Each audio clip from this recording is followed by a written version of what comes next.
Of special significance to me was the source of my nomination, my talented staff and the community of people with disabilities in the District of Columbia, whom I have the honor and privilege to serve.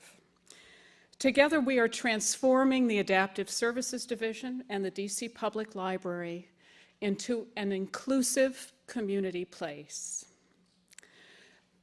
I think that the description up there that was so nicely written by my nominators touches upon many of the things that we do in adaptive services. What I would like you all to know is that the community of people with disabilities are people, not disabilities. They are as diverse as our society at large, with diverse needs and diverse capabilities. All we need to do is make things accessible for them, teach people how to use adaptive technology, and open the door for them to freely and independently pursue their interests, whether they be literary, educational, employment-related, or just plain fun. The library is a safe and welcoming community place.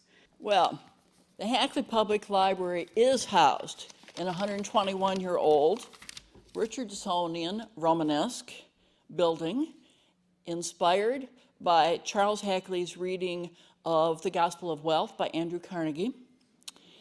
The building has 2 towers, 7 fireplaces, the original woodwork, a glass floor in the stacks area, 2 WPA murals in the children's department, Louis Millet stained glass windows. In a word, it is magnificent. One day I was walking through the library and I saw a child looking around, open-mouthed, at all that magnificence. Lady, do you own this library? No, I said, you do.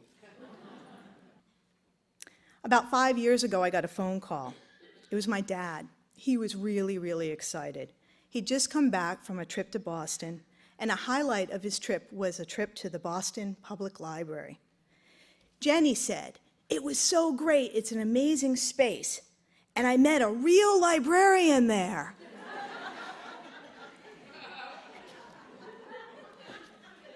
Needless to say, it took me back a little, but it also got me thinking about what is a real librarian? My dad's recovering from knee surgery and couldn't be here, which is a real shame. I think he would have met a lot of real librarians tonight. I know I have.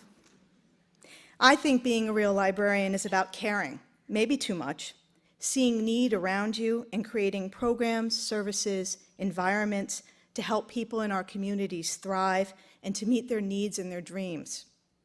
I'm deeply honored and humbled to be recognized for my work. I'm also thrilled to see so many of my colleagues and friends come out and support tonight. I work with many special people. These patrons and clients and colleagues have become friends.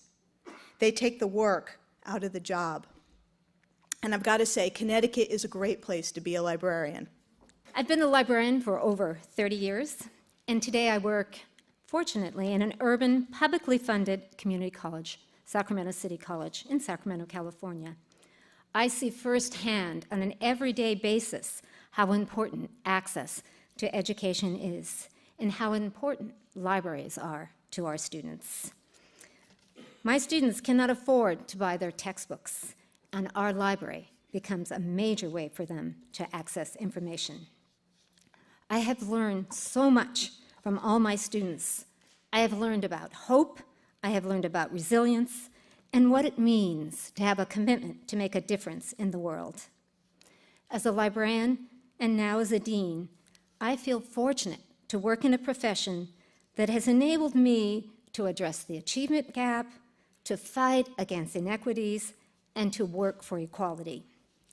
As a librarian, I'm definitely committed to social justice. I, along with many of my librarian colleagues, know that ethics and values matter, and that we work for the common good. I have to tell you a special story about my daughter. She got her first library card when she was 4. That was 1989.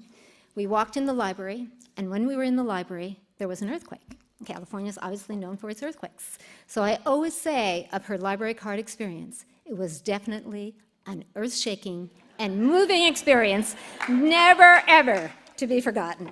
Libraries, librarians, and most importantly, our patrons are worth fighting for. So it's with that renewed sense of purpose that I humbly but feistily accept this award on behalf of the students and staff at Myrtle Grove Middle School, without whom my work wouldn't even exist. If I have seen further, it is only by standing on the shoulder of giants. This is a phrase that's been used by Sir Isaac Newton, the rock band REM, and many others throughout history to describe different situations. It's an especially meaningful quote to me because I have so many giants to thank as I accept this award. First, I'd like to thank my mom and dad, who carted me to the public library countless times as a child and provided me comfortable laps for hours of reading adventure. Then there's Andrew Carnegie, who gave our nation some of its first public libraries. I also have to recognize Horace Mann, who worked hard to establish libraries in public schools. Finally, I must give thanks to supportive administrators like my principal, Ginger Cato. In the fall of 2009, New York Times op-ed columnist Tom Friedman wrote a piece called The New Untouchables. It was about the role of education in creating recession-proof workers. And he challenged schools to grow learners who could with the imagination to make themselves untouchable, to invent smarter ways of doing old jobs, greener ways of providing new services, new ways to attract old customers and combine existing technologies. He said, we don't need more education, we need the right education. So one might assume that Michael and I are standing here because we do things right at New Canaan High School Library, but that's actually not it. We do a lot of things right, but we're here because we are given permission to experiment and to make mistakes. And that is the beauty of true learning. Learning is fun, it's interactive, it involves risk, it requires imagination, curiosity, and perseverance. And all of us at New Canaan High School, students and teachers alike, were permitted that luxury, the luxury of the right education. I can stand here tonight and tell you that I truly love what I do. I was born to be a librarian who not only loves books, but her community. I'd also like to thank my family, my beautiful daughter who's here tonight, who, when I went back to library school in 1998 and finished in 2001, she went to college, she proofread my papers for me, and she listened to my library stories. I'd like to thank my son, for whom I missed some of his senior year football games because I was going to library school. And I'd like to thank my husband, who with my new library hours that aren't the same as teaching hours, has taken over all the cooking duties, which is really nice to come home and have the meal all ready for me. When I got to Temple Harrisburg 5.5 years ago, the previous librarian had left 5.5 months earlier, and it had been reasonably dark during that time. So there was a lot to be done, and I'm sort of a one-man band. I'm the only librarian there. Temple Harrisburg is in a shopping mall with a lot of other government offices, and right out my windows is a dress barn. Our students are graduate students in social work, education, educational administration, community regional planning, and we have some interns at the Capitol in Harrisburg. So we are mostly a night and weekend school of non-traditional students. So it is a variety of people that I serve, and it has been a pleasure to work with them for the last 5.5 years. And I have to say that receiving this award, that somebody loves their library, and I really love my library. And I would be amiss if I did not also thank the good Lord for his many blessings, for the wonderful friends I have, for my parents who are deceased, for my family who still inspire and instill the values that I started with: hard work, respect for others, and a love for books. And early on, at the age of 3, when I became severely handicapped with a hearing loss, my parents never stopped my dreaming.